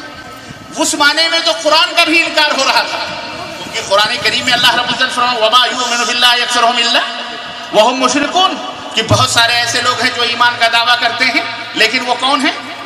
وہ مشرک ہیں۔ وہ کون ہیں؟ تو اللہ خود کہہ رہا ہے، کلمہ بھی پڑھ رہا ہے، ایمان لانے کا دعویٰ بھی کر رہا ہے، اس کے باوجود بھی تو اللہ خود بتلا رہا ہے کہ مومن بھی مشرک ہو سکتا ہے، کلمہ پڑھنے والا بھی شرک کے اندر ملوث، اللہ خود فرما رہا ہے۔ اور حدیث میں اللہ کے نبی کیسے کہہ دیں گے کہ کوئی کلمہ پڑھنے والا کلمہ پڑھنے کے بعد کبھی شرک نہیں کرے گا؟ ایسا ہو سکتا ہے کہ اللہ کچھ کہے اور رسول اللہ کچھ کہے؟ یہ ایسا ہرگز نہیں ہو سکتا ہے۔ اللہ اور رسول اللہ صلی اللہ علیہ وسلم کے باتوں میں کبھی اختلاف ہو سکتا، ہمارے دماغ میں اختلاف ہو سکتا ہے، ہماری سمجھ میں اختلاف ہو سکتا ہے، ہم نہیں سمجھ سکتے، اس لیے آیت اور حدیث کو ٹکراؤ ہمیں نظر آئے گا، لیکن اللہ ہمیں، کلام اللہ ہمیں اور کلام رسول اللہ ہمیں کبھی اختلاف یا تضاد یا تناقض یا ٹکراؤ ہو سکتا ہرگز نہیں ہے، ہمارا عقیدہ نہیں ہے۔ یاد رکھو یہ بات مسلم ہے کہ اللہ اور رسول اللہ صلی اللہ علیہ وسلم کی باتوں میں ٹکراؤ نہیں ہو سکتا۔ کوئی ٹکرانے کی کوشش کرے اس کا گریبان پکڑ لو، بیوقوف، تیرے دماغ میں فطور ہے، تیرے دماغ میں ٹکراؤ ہے، ٹکراؤ نہیں ہو سکتا، تو سمجھ نہیں پا رہا ہے، تو سمجھنے کی کوشش کرے گا تو سمجھ جائے گا۔ جیسے محدثین نے سمجھایا کہ اللہ کے نبی نے فرمایا میں اپنی امت میں ڈرتا نہیں ہوں کہ وہ شرک کرے گی، لیکن اللہ فرماتا ہے مومن شرک کر، بہت سارے ایمان والے ہیں جو شرک کر سکتے ہیں، سمجھ رہے؟ تو یہ بیچ کا راستہ ایک نکلا ہے کیا کہ پورے کے پورے کافر مشرک نہیں ہو سکتے، پوری امت شرک کے اندر ملوث نہیں ہو سکتی، بلکہ مجموعی طور پر سب مشرک نہیں ہو سکتے، کچھ نہ کچھ شرک کرنے والے ہو جائیں گے۔ بعض افراد امت مسلمہ سے ایسے ہوں گے جو شرک کے مرتکب ہوں گے، اور بعض قبائل بت پوجنا شروع کر دیں گے، یہی نہیں بلکہ بعض قبیلے خاندان ایسے بھی ہوں گے جو بتوں کی پوجا شروع کر دیں گے، جیسا کہ ابو داؤد، مسند احمد اور ابن ماجہ کے حوالے سے حضرت ثوبان رضی اللہ تعالیٰ عنہ کی یہ حدیث موجود ہے کہ انہوں نے فرماتے ہیں، حضرت ثوبان رضی اللہ تعالیٰ عنہ سے مروی ہے کہ رسول اللہ صلی اللہ علیہ وسلم نے فرمایا اتنی دیر تک قیامت قائم نہیں ہو سکتی، اتنے دنوں تک قیامت یا اتنی دیر تک قیامت قائم نہیں ہوگی جب تک کہ میری امت کے قبائل میری امت کے کچھ قبیلے مشرکین کے ساتھ نہ مل جائیں، اور یہاں تک کہ میری امت کے قبائل بتوں کی عبادت کریں گے۔ یہ حدیث بھی صحیح ہے، یہ حدیث بھی کیا ہے؟ تو یہاں تو اللہ کے نبی فرمایا کچھ قبیلے کیا کریں گے؟ بتوں کی عبادت تک کریں گے۔ اس حدیث سے پتہ چلتا ہے کہ مسلمان بھی شرک میں ملوث ہو سکتا ہے۔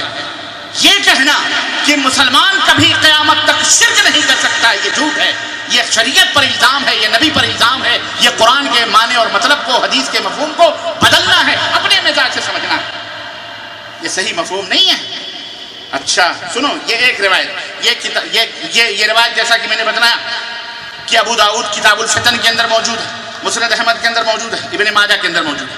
آئیے صحیح بخاری کی ایک روایت میں آپ حضرات کی خدمت میں اور پیش، تو صحیح بخاری کی وہ روایت جو حضرت عقبہ بن عامر رضی اللہ تعالیٰ عنہ سے بیان ہوئی، جس کا تذکرہ ہم نے ابھی کیا ہے، کیا کہ اللہ کے رسول صلی اللہ علیہ وسلم نے کیا فرمایا کہ میں تمہارے متعلق اس بات سے نہیں ڈرتا ہوں کہ تم میرے بعد شرک کرو گے، لیکن مجھے ڈر ہے کہ تم ایک دوسرے کے مقابلے پر دنیا میں رغبت کرو گے۔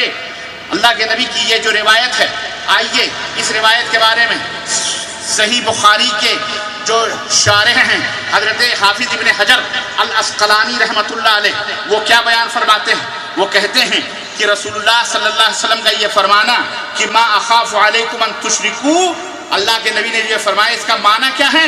اے علی مجموعہ لأن ذلك قد وقع من البعض اعاذنا اللہ تعالی، کہ اللہ کے نبی کا یہ فرمانے کا مطلب یہ ہے کہ مجموعی طور پر پوری امت میری شرک میں داخل نہیں ہوگی، بلکہ کچھ لوگ ہوں گے، اور جیسا کہ دیکھنے میں آ بھی رہا ہے کہ کچھ لوگ شرک کے اندر داخل ہیں، اسی طرح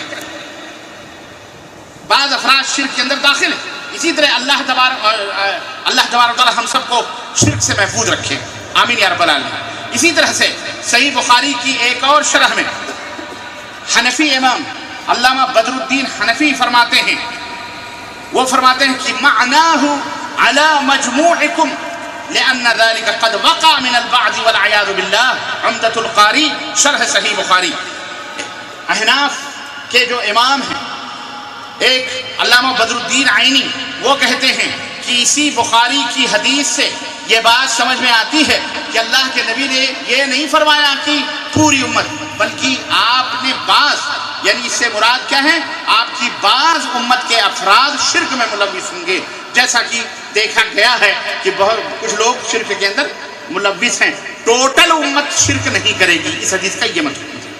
اسی طرح سے صحیح بخاری کی جو یہ ایک تیسری شرح علامہ ابو العباس احمد بن محمد القسطلانی رحمۃ اللہ علیہ، وہ فرماتے ہیں کہ نبی کریم صلی اللہ علیہ وسلم نے جو فرمایا اس کا مطلب یہ ہے کہ ما اخاف علی جمیعکم الاشراک باللہ، میں تمام لوگ شرک میں ملوث ہو جائیں گے، اس کا مجھے خطرہ نہیں ہے، اس کا مجھے خطرہ نہیں ہے، لیکن بعض لوگ ضرور ہوں گے، جیسا کہ یہ واقع ہو چکا ہے۔ تو میرے عزیزو، الحمدللہ ثم الحمدللہ، ہم نے ان حدیث کو، ان کے معنی اور مفہوم کو ائمہ اور محدثین نے جس طرح سے سمجھا ہے وہ ہم نے آپ تک پہنچایا، وہ ان کا مفہوم اور یہی راستہ سب سے محفوظ راستہ ہے، اسلم راستہ ہے، کیونکہ حدیث کو، قرآن کو جتنا ان لوگوں نے سمجھا تو ہمیں انہی کے بتائے ہوئے راستے اور نقش قدم پہ چلنا ہے۔ تو محدثین کی تشریح سے یہ بات معلوم ہو گئی کہ امت مسلمہ مجموعی طور پر مشرک نہیں ہوگی، البتہ بعض افراد اور بعض قبائل ضرور شرک کریں گے، ضرور شرک کے اندر ملوث ہوں گے، جیسا کہ آج کل ہمارے بہت سارے مسلمان بھائی بہن اہل جو قبر پرستی کے اندر، تعدیے کے اندر، شدے کے اندر،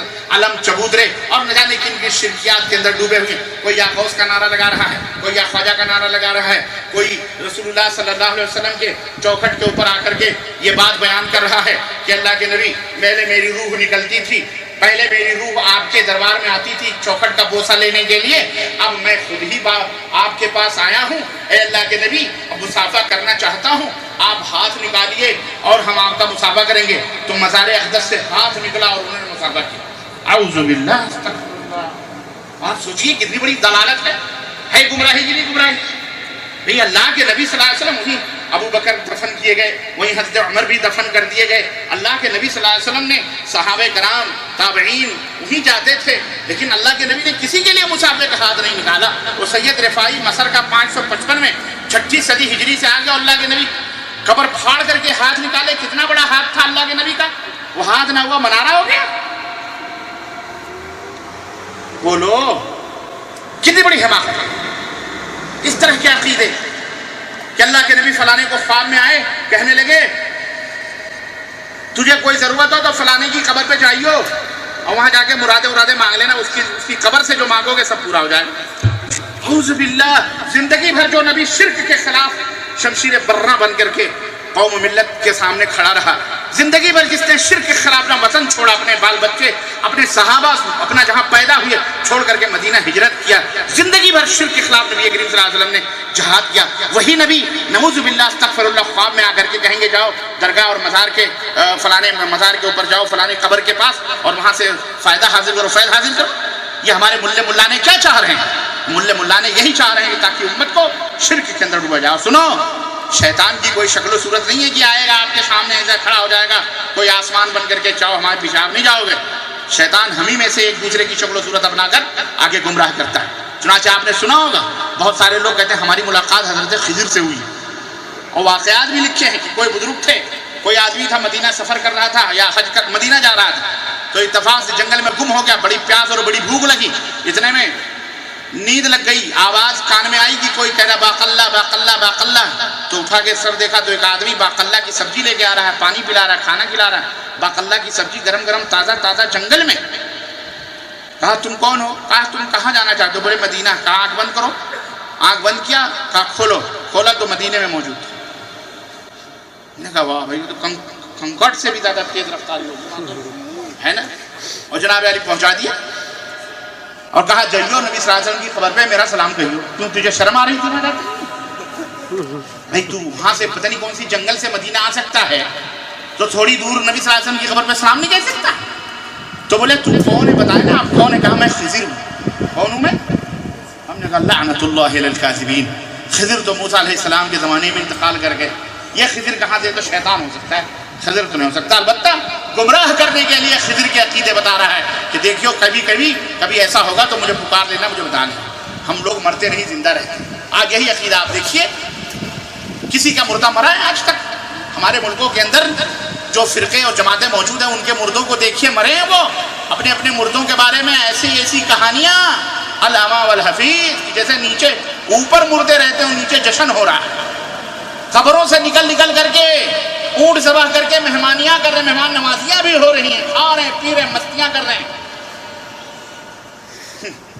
یہ ہمارے ملکوں کے برے علماء، شیطانی علماء، جنہوں نے امت کا بیڑا غرق کیا ہوا ہے اور عقید توحید سے ہٹا کر اور اس طرح کی باتیں لوگوں کے دماغوں میں ڈال کر کہ مسلمان کبھی شرک نہیں کر سکتا، خلاص تنازن، اب وہ جو کچھ بھی کرے وہ شرک نہیں ہو سکتا۔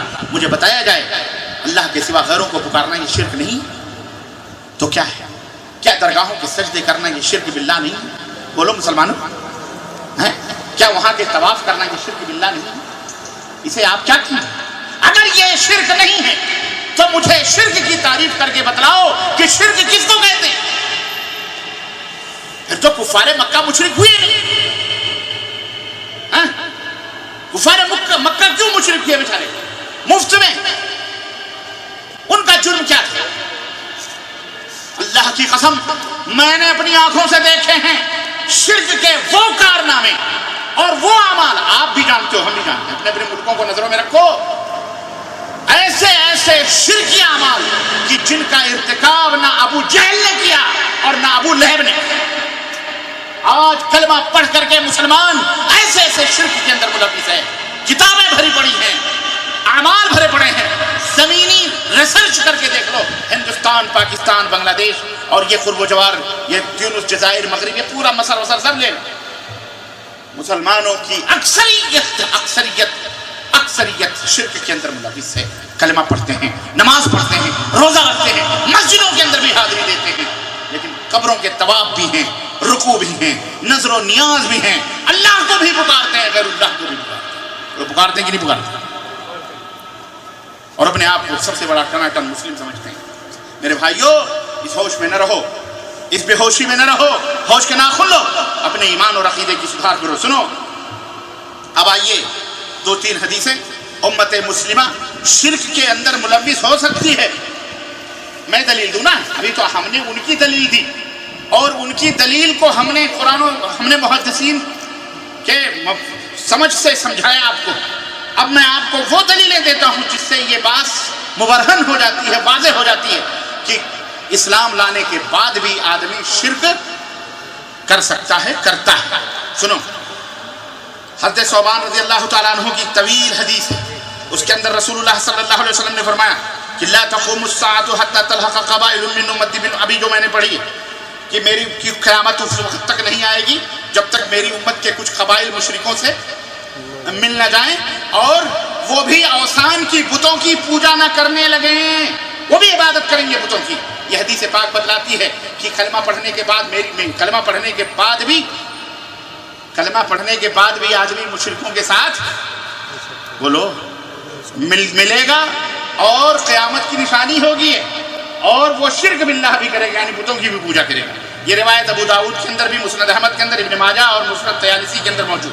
اسی طرح نبی کریم صلی اللہ علیہ وسلم کی یہ بات الحمدللہ معجزاتی طور پر سچ بھی ثابت ہوئی ہے کہ امت میں سے آج کتنے ایسے لوگ ہیں جو بت پرستی کے شرک کے اندر ملوث ہیں، بت پرستی بھی کر رہے ہیں۔ جناب علی قدم مبارک قبر کی عبادت کرتے ہیں. بولو یہ قبر کی عبادت کرنا بت پرستی نہیں؟ کوئی سلا کے پوچھتا ہے, کوئی بٹھا کے پوچھتا ہے. ایک جگہ سے جھگڑا ہو گیا چوراہے پر. کافروں نے ہمارے ہاں ہندوستان کے اندر اور بنگلور کا واقعہ, اس نے کیا کیا, چوراہے پہ جناب علی گنیش بٹھا دیا, ان کا معبود ہے. کہا کہ یہاں نیچے سے حضرت جو ہے مہاراج گنیش جو ہے اپستھت ہوئی, نیچے سے رات کو اوپر آئے. اب وہی مسلمانوں کی مسجد ہے. اب جھگڑا ہو گیا, کہا یہ کیسے ہو سکتا ہے یہاں پہ. اب ان کی چال تھی غیر مسلموں کی. لیکن بہرحال جو وزیر اعلیٰ تھا, ہوشیار تھا, وہ سمجھدار تھا, اس نے وہ پہنچ گیا. اس نے کہا ایسا جھگڑا لڑائی نہیں کرو, فساد ہونے کا ڈر تھا, ہندو مسلم رائٹ ہوتی. اس نے کیا کیا, اپنے آدمیوں سے کہا کہ یہ گنیش مہاراج کو اٹھاؤ اور میری آفس میں لے جا کے لاؤ. اگر یہ واقعی وہی ہوں گے تو صبح پھر وہاں سے ہمارے کمرے سے آگے پھر کیا نکل آئیں گے. اگر نہیں ہوں گے, ہے نا, اگر نہیں ہوں گے, اگر واقعی صحیح ہیں تو پھر ہمارے روم سے بھاگ آئیں گے. دیکھیں گے کل مسئلے کو. صبح ہوئی, پھر جناب علی گنیش مہاراج وہاں اپستھت ہیں, ہاں وہاں موجود ہے. اب سارے پریشان, ہنگامہ ہوا, گنیش مہاراج آگے. اس وزیر اعلیٰ نے کہا ایسا ہے کہ جو کمرے میں ہے دیکھو وہاں سے آئے ہیں, یہ کہاں سے آئے ہیں دیکھو, ہیں کہ نہیں وہاں. اپنے آدمیوں کو بھیجا, منسٹر تھا وہ, ہے نا, چیف منسٹر تھا وہ, سی ایم. اس نے کہا بلاؤ, دیکھو. اپنے آدمیوں کو بھیجا تو وہ گنیش مہاراج بھی کمرے کے اندر لاک تھے. وہ لوگ اٹھا کے لائے, بولے سرکار یہ تو یہاں کمرے ہی میں تھا. تو اس نے کہا دیکھو لڑو بھیڑو مت, جھگڑا مت کرو. جب یہاں کوئی چیز نہیں تھی, ابھی اگر یہ اوریجنل ہوتے تو ہمارے کمرے سے آ جاتے, ہے نا. یہاں دوبارہ یہ کیسے نکل گئے, ایک ہی گنیش ہے تو ایک ہی ہونا چاہیے. یہ وہاں ہمارے کمرے میں یہاں کیسے آئے ہی نہیں, تو یہ کہاں سے تم نے نکال لیا. لیکن بہرحال کشیدگی دونوں طرف سے برقرار رہی, فضا ناخوشگوار رہی. اندیشہ تھا ہندو مسلم رائٹ کا, تو ہندو اور مسلم کے بیچ. اچھا ہاں, وہیں پر چوراہے پر ایک درگاہ بھی ہے. درگاہ پہلے سے تھی, اسی درگاہ کے بازو میں یہ لوگ گنیش جی کی مورتی بٹھانا چاہ رہے تھے, اور ان کا مقصد تھا وہ ہم پوجیں, بس مقصد یہی ہوتا ہے. دونوں طرف کے بڑے بڑے لوگ بیٹھے میٹنگ, کہنے لگے فساد نہیں کرنا. کہنے لگے دیکھیے, دونوں دوسرے دن بیٹھے, کہنے لگے آئیے فیصلہ کرتے ہیں. چلو ٹھیک ہے, فیصلہ کیا کرتے ہیں. وہ غیر مسلموں بڑے ہوشیار تھے. وہ ہندوؤں نے کہا کہ یہ بتاؤ کہ یہ گنیش کی مورتی ہے, یہاں ہم کیا کرتے ہیں, ناریل پھوڑتے ہیں, سندور لگاتے ہیں, ہے نا, بھجن گاتے ہیں, مٹھائیاں لاتے ہیں, جلیبیاں لاتے ہیں, بتاشے لاتے ہیں, اور ہم اس کے اوپر چڑھاتے ہیں. ہم یہی کرتے ہیں. اور دیکھو وہ مزار شریف ہے, وہاں بھی یہی ہو رہا ہے. وہاں بھی ناریل پھوڑے جا رہے ہیں, درگاہ ہے, پھول چڑھائے جا رہے ہیں, پتیاں چڑھائی جا رہی ہیں, اگربتیاں سلگائی جا رہی ہیں. یہاں بھی بھجن ہو رہے ہیں, وہاں قوالیاں ہو رہی ہیں کہ نہیں ہو رہی. تو بولے بھائیو جھگڑا نہ کرو, ہمیں بٹھا کے پوجنے دو. آپ سلا کے پوجتے ہو تو ہم اعتراض نہیں کرتے, آپ سلا کے ہی پوج لو. ہم بٹھا کے پوجتے ہیں تو جھگڑا کیوں کرتے ہیں. تمہارا بھی بھگوان ہے, ہمارا بھی بھگوان ہے, تو مل جل کے رہیں. اس طرح سے آج تک اللہ کی قسم جا کے دیکھو, اس چوک پر ایک طرف مزار ہے اور وہیں بازو میں گنیش کی مورتی لگی. یہ مسلمان ہیں جنہیں دیکھ کے شرمائے یہود. علامہ اقبال اپنے دور میں, آج سے 100 سال پہلے, ہیں بیچارے, وہ بھی کڑتے تھے نا دیکھ دیکھ کر کے. کہتے ہیں ہو نیکو نام, ہو نیکو نام یعنی اچھا نام کمانے والے, ہو نیکو نام جو قبروں کی تجارت کر کے کیا نہ بیچو گے جو مل جائیں صنم پتھر کے. آج تو فلمیں بھی ہٹ کروانے ہوتی ہیں, گانے بھی ہٹ کروانے ہوتے ہیں, تو ہیرو ہیروئن جاتے ہیں خواجہ صاحب کے مزار پہ پھول چڑھاتے ہیں. وہاں سے آغاز ہوتا ہے, خواجہ صاحب کرم کرو ہماری فلمیں ہٹ ہو جائیں گی. گندی ننگی ہیں فحش. خواجہ صاحب کا یہ ادب ہے یا حضرت خواجہ صاحب کی یہ توہین ہے؟ بتاؤ مسلمان, ہیں یہ کتنی بڑی ذلت کی بات ہے.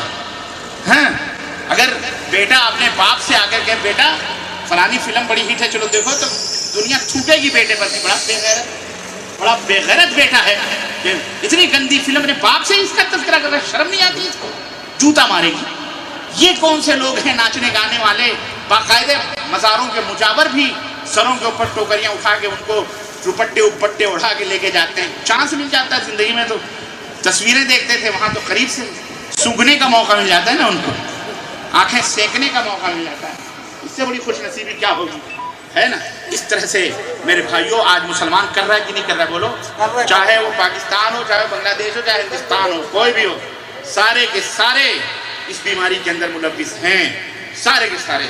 اور سنو، یہی نہیں میرے بھائیوں، میں آپ کو بتاؤں تو اس حدیث سے یہ بات واضح طور پر معلوم ہو گئی کیا کہ لوگ شرک میں ملوث ہوں گے۔ اسی طرح ایک اور حدیث نبی پاک صلی اللہ علیہ وسلم کا ارشاد گرامی، اللہ کے رسول صلی اللہ علیہ وسلم فرماتے ہیں اللہم لا تجعل قبری وثنا، لعن اللہ لا تجعل قبری وثنا، اے اللہ میری قبر کو وثن نہ بننے دینا۔ اللہ کے رسول صلی اللہ علیہ وسلم نے اپنی زندگی کے آخری ایام میں جب آپ کے اوپر موت طاری ہو رہی تھی اور آخری ایام تھے، آخری حالات تھے، اپنے چادر مبارک کو چہرے سے ہٹاتے پھر اڑتے اور کہتے لعن اللہ الیہود والنصارى اتخذوا قبور انبیاءہم مساجدا، اللہ کی لعنت ہو یہود و نصارہ پر جنہوں نے اپنے نبیوں کی قبروں کو عبادت گاہ بنا لیا۔ اور اللہ کے نبی دعا کرتے تھے اللہ ہماری قبر کو ہماری قبر کو بتقدہ نہ بنانا، ہماری قبر کو وثن نہ بننے دینا کہ لوگ اس کی پوجا کریں، لوگ اس کی عبادت کریں۔ میرے عزیزو، میرے دوستو، بتوں کی عبادت کی اصل وجہ کیا ہے؟ نیک لوگوں کی قبروں پر مسجدیں تعمیر کرنا یا اس کے قریب میں بنانا اور وہاں جا کر کے مراقبے کرنا اور وہاں جا کر کے جو ہے کیا کہتے ہیں فیض حاصل کرنے، یہ سبب ہوتا ہے۔ وہ اس طرح سے عبادت کا آغاز ہوتا ہے، عبادت کی شروعات ہوتی ہے۔ تو اس حدیث سے صحیح سے یہ بات معلوم ہوئی کہ قبروں پر مسجدیں بنانا، وہاں عبادت کرنا، قبروں پر سجدہ کرنا، وہاں پر کیا کہتے ہیں وہاں پر قبروں کو پختہ بنانا اور پھر یہ تمام سب وہاں کا یہ سب قبر پرستی ہے اور قبروں کی یہ عبادت ہے، اور یہ ایسا کرنے والے لعنت رسول صلی اللہ علیہ وسلم کے مستحق ہیں۔ اسی طرح سے بر صغیر کے اندر کتنی ہی قبریں ہیں جن کی عبادت کی جاتی ہے، اس بات کا مشاہدہ کیا گیا ہے اور اب بھی کیا جا سکتا ہے، بلکہ ہم نے تو اپنی آنکھوں سے دیکھا ہے۔ بلکہ ایک زمانہ تھا کہ بندے ناچیز بھی آپ کو الو بنا کر، ہم تو قبر کے بہت بڑے مجاور ہوا کرتے تھے، ہم نے تو اپنے گھٹنے بھی چموائے ہیں، اور آپ جیسے نہ جانے کتنے بھولے بھالے بیچارے اپنے آپ کو سنی کہنے والے معراج ربانی کے گھٹنے تک چوم رہے ہیں۔ یہ کوئی میرے سامنے نانی کے آگے ننیال کا تذکرہ نہ کرے۔ سب سے بڑی تعویذوں گنڈوں کی تھیلیاں ہمارے پاس ہوا کرتی تھی۔ یہ اللہ کا شکر ہے کہ اللہ تبارک و تعالیٰ نے اس بندے ناچیز کو اس شرک سے بچایا ہے۔ ہم نے دیکھا ہے، اللہ کی قسم بتلا رہا ہوں، ہندوستان کے اندر بھی پاکستان کے اندر بھی آپ حضرات نے دیکھا ہوگا، سرسراتی ہوئی ویگنیں ٹرک چلے جا رہے ہیں، اچانک بریک لگتے ہیں اور رکتے ہیں اور ڈرائیور اترتا ہے، کیا ہوا؟ بابا کا مزار روڈ کے بازو میں ہے، دان دکشنا دینا ہے، نذرانے دے کر 2 روپے 5 روپے، وہاں جب تک نذرانے نہیں دے گا جب تک وہاں سے ٹرک لے کے نہیں جا سکتا۔ کیوں؟ اس کا عقیدہ آگے جا کے ایکسیڈنٹ ہو جائے گا، بابا کو یہ نہیں دیں گے تو آگے جا کر کے ایکسیڈنٹ ہو جائے گا، خطرہ ہو جائے گا۔ اس طرح سے لوگ ہمارے ملکوں کے اندر کرتے ہیں۔ قبر پرستی کے ساتھ ساتھ وہاں جناب علی بہت کچھ ہوتا ہے۔ بہرحال آپ سب ہم سب یہ اچھی طرح سے جانتے ہیں۔ بہرحال معلوم ہوا کہ نبی کریم صلی اللہ علیہ وسلم کی پیشین گوئی جو آپ نے آج سے 1400-1500 برس کری تھی، حرف بحرف امت مسلمہ کے اندر ثابت ہوئی کہ کلمہ پڑھنے والے آپ صلی اللہ علیہ وسلم کے امتی قبر پرستی کے اندر ملوث ہو گئے اور درگاہ پرستی کے اندر ملوث ہو کر اللہ کے سوا غیروں کو اٹھتے بیٹھتے پکارنا انہوں نے شروع کر دیا، اور اس طرح سے پکارتے ہیں، قبروں کے اوپر شمع جلاتے ہیں، تیل جلاتے ہیں، اور اس سلسلے میں بڑی تفصیلات ہیں۔ بہرحال ابو ہریرہ رضی اللہ تعالیٰ عنہ سے ایک حدیث اور میں آپ کو سنا کر کے اپنی بات میں ختم کرنا چاہوں گا کہ اللہ کے نبی نے فرمایا کہ لا تقوم الساعة حتى تضطرب إليات نساء دوس على ذي الخليصة وذو الخليصة طاغية الدوس التي كانوا يعبدونها في الجاهلية، کہ میری امت کے اندر اس وقت تک قیامت قائم نہیں ہوگی، سنو، اس وقت تک قیامت قائم نہیں ہوگی یہاں تک کہ قبیلے دوس کی عورتوں کے سرین، یہ پیچھے کا حصہ کمر کے نیچے والا، اللہ کے نبی نے فرمایا کہ جب قیامت اس وقت تک قائم نہیں ہوگی جب تک قبیلے دوس کے عورتوں کے جو سرین ہیں ذوالخلیصہ پر حرکت نہ کرنے لگیں۔ ذوالخلیصہ دوس قبیلے کا بت تھا جس کی وہ جاہلیت میں عبادت کرتے تھے۔ آپ صلی اللہ علیہ وسلم نے فرمایا، یہ حدیث صحیح بخاری کی ہے، کتاب الفتن کے اندر موجود ہے یہ حدیث، اور یہ حدیث صحیح مسلم کے اندر بھی موجود ہے۔ سنو، سرین ہلنے کا کیا مطلب ہے؟ سرین ہلنے کا مطلب یہ ہے کہ وہ اس بت کا طواف کریں گی اور اس کی عبادت و بندگی کریں گی۔ جب چلیں گی تو سرین ہلے گی، پچھلا حصہ اللہ کے نبی نے اس کی طرف اشارہ کیا کہ اس وقت تک قیامت نہیں آئے گی۔ اس سے پتہ یہ چلتا ہے کہ بت پرستی امت مسلمہ میں قیامت سے پہلے داخل ہو جائے گی، اور بت پرستی کو تو ادنا سا مسلمان بھی میرے بھائیوں بت پرستی کو شرک سمجھتے ہو کہ نہیں سمجھتے ہو؟ بتوں کی پوجا شرک ہے کہ نہیں ہے؟ تو یہ جو مولوی صاحب کہہ رہے ہیں کہ میری امت میں کبھی شرک نہیں ہوگا نبی کی امت میں، یہ جھوٹ ہے ہی نہیں جھوٹ ہے؟ سیدھی بات، یہ دلائل بتاتے ہیں کہ قیامت آنے سے پہلے یہ امت شرک کے اندر ملوث ہو جائے گی اور بت پرستی کرے گی، خبر پرستی کرے گی، اور اس میں بت پرستی میں عورتیں زیادہ حصہ لیں گی۔ اور آج بھی دیکھو درگاہوں اور مزاروں پر مردوں سے زیادہ آپ کو کون نظر آ رہی ہیں؟ ہاں، عورتیں ہی نظر آ رہی ہیں رنگ برنگی، اور وہاں جھومتے ہوئے آستانوں پر ناچتے اور قوالیاں گاتے اور گواتے، ڈینس کرتے، بھنگڑے ڈالتے، یہ تمام سب چیزیں ہوتی ہیں۔ بہرحال یہ بات واضح طور پر میرے عزیزوں، ایک اور روایت حضرت عائشہ صحیح مسلم کی روایت، تاکہ کوئی یہ نہ کہے میں نے تو بخاری کی حدیث پیش کی اور معراج ربانی نے تو بخاری کی، ہم نے تو 3-4 حدیثیں پیش کی۔ صحیح مسلم کی بھی ایک حدیث اور پہلے بھی گئی اور ابھی بھی میں بتاؤں کہ حضرت عائشہ رضی اللہ تعالیٰ عنہ کہتی ہیں سمعت رسول اللہ صلی اللہ علیہ وسلم یقول لا يذهب الليل والنهار حتى تعبد اللات والعزى، کہ عائشہ رضی اللہ تعالیٰ عنہ نے کہا کہ میں نے رسول اللہ صلی اللہ علیہ وسلم کو فرماتے ہوئے سنا کہ اتنے دن تک رات اور دن ختم نہیں ہوں گے، اس دن تک رات اور دن ختم نہیں ہوں گے اس وقت تک جب تک کہ لات و عزا کی میری امت کے اندر پرستش نہ کی جائے۔ یعنی لات اور عزا کون تھے؟ یہ کفار مکہ کے بت تھے۔ اللہ کے نبی نے فرمایا میری امت میں اس کی پرستش ہوگی۔ یہ حدیث صحیح مسلم کے اندر ہے۔ اسی طرح سے اور بھی بہت ساری روایتیں ہیں۔ بہرحال میں آخر میں حضرت معاویہ ابن حیدر رضی اللہ تعالی عنہ کی ایک روایت، میں حضرت معاویہ ابن حیدر رضی اللہ تعالیٰ عنہ، حیدر نہیں حیدر رضی اللہ تعالیٰ عنہ ہیں، ان کی روایت میں آپ کو بتاؤں رسول اللہ صلی اللہ علیہ وسلم کے حوالے سے کہ آپ صلی اللہ علیہ وسلم نے فرمایا کہ لا يقبل اللہ من مشرک اشرک، کہ اللہ تبارک و تعالیٰ کسی ایسے مشرک کا کوئی مال قبول نہیں فرماتا جس نے اسلام لانے کے بعد شرک کیا، حتیٰ کہ مشرکین کو چھوڑ کر مسلمانوں میں آ جائے۔ عبداللہ بن مسعود رضی اللہ تعالیٰ فرماتے ہیں کہ جب یہ آیت کریمہ نازل ہوئی تو یہ اس حدیث پاک سے کیا پتہ چلا کہ شرک کرنے کے بعد کوئی آدمی اگر صدقہ خیرات بھی کرتا ہے تو اللہ تعالیٰ اس کے صدقے اور خیرات کو بھی قبول۔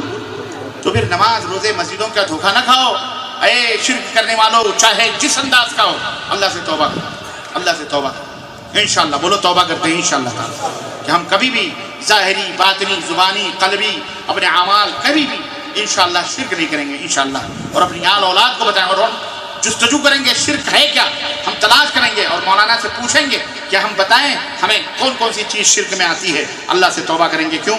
اللہ تعالیٰ نے فرمایا ان الشرک لظلم عظیم، شرک یہ بہت بڑا ظلم ہے، اور جو مشرک ہوتا ہے وہ ہدایت یافتہ نہیں ہوتا، نہ اسے امن ہوتا ہے۔ اللہ عز و جل سے دعا ہے کہ اللہ تبارک و تعالیٰ ہم تمام مسلمانوں کو اس بیماری سے دور فرمائے اور امت مسلمہ کی اصلاح فرمائے، ہماری اصلاح فرمائے، اور ہم سب کو، ہماری آل اولاد کو اور ہمارے بچوں کو، بیویوں کو، اللہ سب کو شرک جیسی گندگیوں سے محفوظ رکھے۔ الحمدللہ آج مملکت سعودیہ عربیہ کے اندر دیکھیے کہ شرک باللہ کا کہیں نام و نشان موجود نہیں ہے، کہیں وجود نہیں ہے، اور کس طرح سے اللہ تعالیٰ کی رحمتیں اور برکتیں ٹوٹ کر برس رہی ہیں۔ یہ اسی توحید کی برکت ہے۔ اللہ تعالیٰ ہمیں بھی ان برکتوں سے فائدہ اٹھانے کی توفیق عطا فرمائے، آمین یا رب العالمین۔ وصلی اللہ علی نبینا محمد وعلی آلہ وصحبہ اجمعین، والسلام علیکم ورحمۃ اللہ وبرکاتہ۔